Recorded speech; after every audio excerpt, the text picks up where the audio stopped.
আফ্রিকার দেশ সুদানের আবেই এলাকায় সন্ত্রাসী হামলায় বাংলাদেশ সেনাবাহিনীর ৬ জন শান্তিরক্ষী নিহত এবং আরও ৮ জন আহত হয়েছে বলে আন্তঃবাহিনী জনসংযোগ পরিদপ্তর বা আইএসপিআর জানিয়েছে।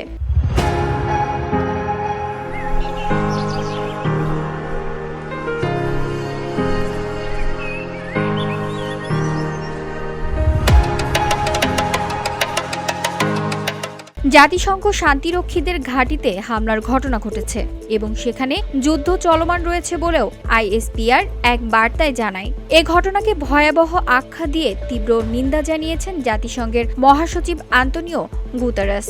জাতিসংঘ শান্তিরক্ষীদের লক্ষ্য করে হামলা আন্তর্জাতিক আইনের আওতায় যুদ্ধাপরাধ হিসেবে গণ্য হতে পারে। দক্ষিণ কোরদোফানে শান্তিরক্ষীদের ওপর আজকের মতো হামলা কোনোভাবেই গ্রহণযোগ্য নয়। এর জন্য জবাবদিহি নিশ্চিত করতে হবে।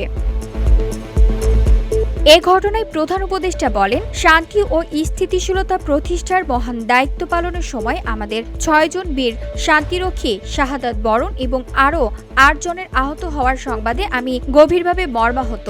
জাতিসংঘ শান্তিরক্ষা কার্যক্রমে বাংলাদেশের বিপুল অবদান আন্তর্জাতিকভাবে স্বীকৃত।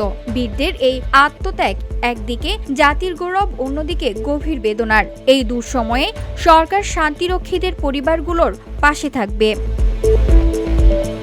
বাংলাদেশ সেনাবাহিনীর ভেরিফাইড পেজের একটি পোস্টে বলা হয়েছে, সুদানের আবেই এলাকায় অবস্থিত জাতিসংঘ শান্তিরক্ষা মিশনের একটি ঘাঁটিতে সন্ত্রাসীদের অতর্কিত আক্রমণে বাংলাদেশ সেনাবাহিনীর মোট ১৪ জন শান্তিরক্ষী হতাহত হয়েছে। সেনাবাহিনী জানিয়েছে, ওই এলাকায় পরিস্থিতি এখনও স্থিতিশীল রয়েছে এবং সন্ত্রাসীদের সঙ্গে সংঘর্ষ চলমান রয়েছে।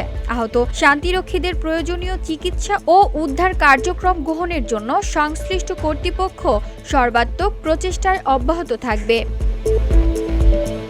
VOD Bangla news desk.